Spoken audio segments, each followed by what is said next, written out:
प्रेम म्हणजे काय असतं तर तुमचं आणि आमचं अगदी सेम असतं. खरं तर हे सेम जे असतं ना हे थोडंसं वेगळं पण असतं. कारण दोन भिन्न व्यक्ती जेव्हा एकमेकांवर प्रेम करतात तेव्हा पाडगावकरांची एक मस्त मजेशीर कविता आठवते. कवितेचं नाव आहे जेव्हा तिला वाटतं, जेव्हा तिला वाटत असतं. जेव्हा तिला वाटत असतं तुम्ही जवळ यावं, जेव्हा तिला वाटत असतं तुम्ही जवळ यावं, जवळ यावं याचा अर्थ तुम्ही जवळ घ्यावं. जेव्हा तिला वाटत असतं तुम्ही जवळ यावं, जवळ यावं याचा अर्थ तुम्ही जवळ घ्यावं.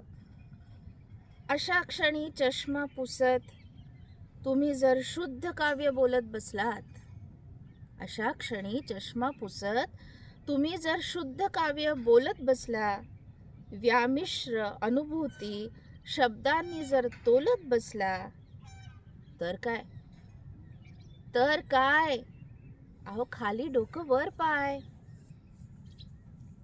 जेव्हा तिला आजत म्हणते, जेव्हा तिला आजत म्हणते आज आपण पावसात जायचं, जेव्हा ती लाजत म्हणते आज आपण पावसात जायचं, याचा अर्थ चिंब भिजून तिला घट्ट जवळ घ्यायचं.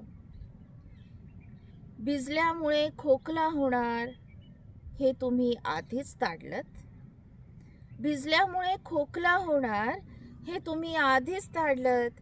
भिजणं टाळून खिशातून खोकल्याचं औषध काढलत. अहो तर काय तर काय, खाली डोकं वर पाय.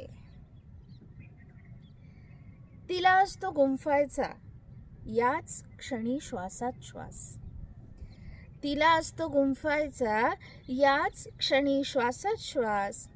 अनंततेवर काळाच्या तुमचा असतो दृढ विश्वास.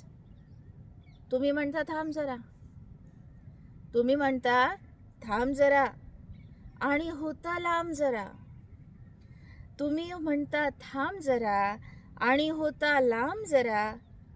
तुम्ही चिंतन करीत म्हणता दोन श्वासांमध्ये जे अंतर असतं काळाच्या पकडीत ते कधी सुद्धा मिळत नसतं.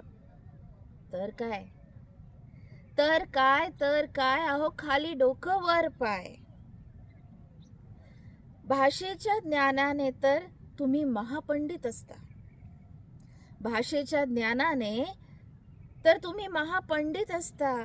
व्याकरणाचे बारकावे त्याचे तुम्ही पंडित असता.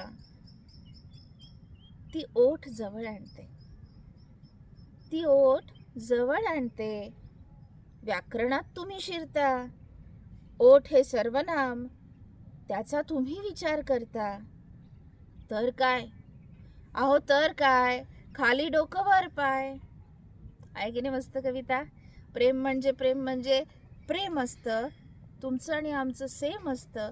वेगळं असलं तरी ते सेमच असतं. धन्यवाद.